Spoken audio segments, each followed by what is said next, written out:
আমার বোনের 2 ফ্রেন্ডও মারা গেছে। প্রায় 4 জন টিচার আহত অবস্থায় আছে। তবে এই প্লেনের শব্দটা আমার মনে হয় অনেক দিনই অনেক বাচ্চাদেরকে মানসিক দুর্বিষহে রাখবে। যে সময় দুর্ঘটনা হয়েছিল ওই সময় আমরা ছিলাম স্কুলের ভিতরে, আমার বোন ছিল স্কুলের ভিতরে। আসার সময় এই যে ক্যান্টিনের সামনে আসছে আর বিমান দুর্ঘটনা হয়েছে, আমার বোনের 2 ফ্রেন্ডও মারা গেছে। আর অনেক আমার বোন এমন ভাবে ভয় পেয়েছে না, এই যে এই ক্যান্টিনের সামনে অজ্ঞান হয়ে গেছে, রাগ থেকে রক্ত বেরোচ্ছে। তারপরে আমার বোন বাসায় গেছে 5 ঘন্টায় শুয়েছিল, এ বাসায় কান্না করছে। তারপরে আমার বোনকে দেখে চিল্লান দিয়ে ওসে তুই আসছস। তারপর ওরা বাসায় যেয়ে বলছে যে আমার চোখের সামনে হয়েছে। তারপরে একদম কান্না করছে, এমন ভাবে কান্না করছে না একদম নাক থেকে রক্ত বেরোচ্ছে। অথচ যে আমার বন্ধুগুলো চলে গেছে, আবার এই স্কুলে পড়লে আবার জানি আমার মনে হয় জানি আবার বিমান পড়বে। আবার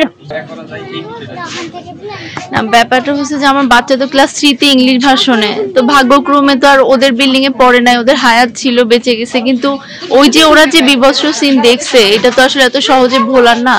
ওরা আগুন দেখে নিজেরাই ছোটাছুটি করছে। তো সবচেয়ে বড় কথা ওরা ভয়ে, যে ট্রমার মধ্যে ওদের এখন মেইন সমস্যা প্লেনের ভয়, মানে প্লেনের আওয়াজ।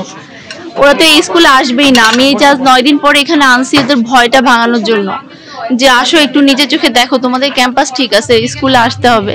ওরা এসেই প্রথমে ঢুকতে যে প্লেনের আওয়াজ, বা এই যে পরপর 5-10 মিনিট পরপর প্লেন যাচ্ছে, আমার কাছে মনে হচ্ছে আমার বাচ্চা কেন আরো অনেক বাচ্চারা এই আওয়াজে স্বাভাবিক হতে পারবে না সহজে, বা ক্লাসে পড়ায়ও মনোযোগী হতে পারবে না। যতই স্কুল তাড়াতাড়ি খুলুক না কেন, মনে হয় না কেউ স্বাভাবিক হতে পারবে। জানি না এটার কোনো প্রতিকার আসলে আছে কিনা। কিন্তু মানে আমার যে বাচ্চা জোহানা, সে বলতেছে যে মা আমাকে ওই স্কুলে দিও না, আমি অন্য স্কুলে যাব, আমাকে অন্য স্কুলে পাঠাও।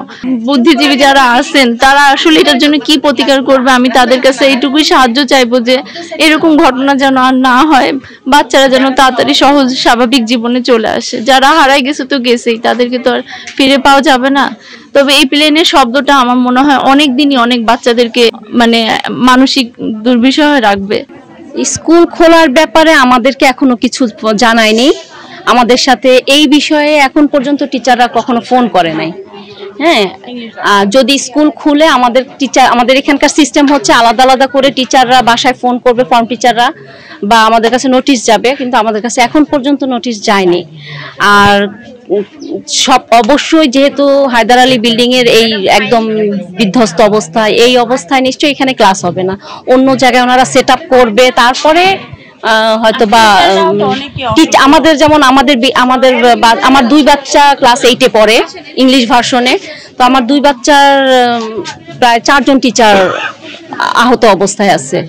ওর তো আমার ছেলের ম্যাথের টিচার যে আশরাফ স্যার, উনি তো মানে আইসিইউতে আছে। তো যার জন্য হ্যাঁ এখন হচ্ছে এই অবস্থায় কোথায় ক্লাস হবে কি হবে এগুলা তো টিচাররা আলোচনা করে একটু ভালো একটা ডিসিশন নিবে নিশ্চয়ই।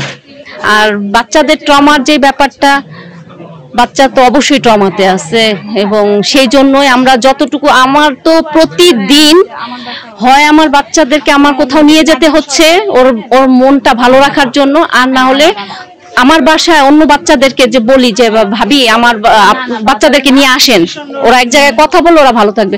ওরা বাসায় কিন্তু একা একা ভালো থাকে না, ওরা যখন ওদের বন্ধুদেরকে পায় তখন ওরা ভালো, ওইটুকু টাইম ভালো থাকে। আমি গত একটা সপ্তাহ আমার মনে করেন এই নিয়ে 4-5 দিন হলো আমার বাইরে যেতে হচ্ছে, বা বাইরে থেকে আমার মানে বাচ্চার প্যারেন্টসদেরকে বলতে হয় যে আপনারা আসেন আমার বাসায় একসাথে, ওরা কথা বলুক, আমাদের ভালো লাগবে।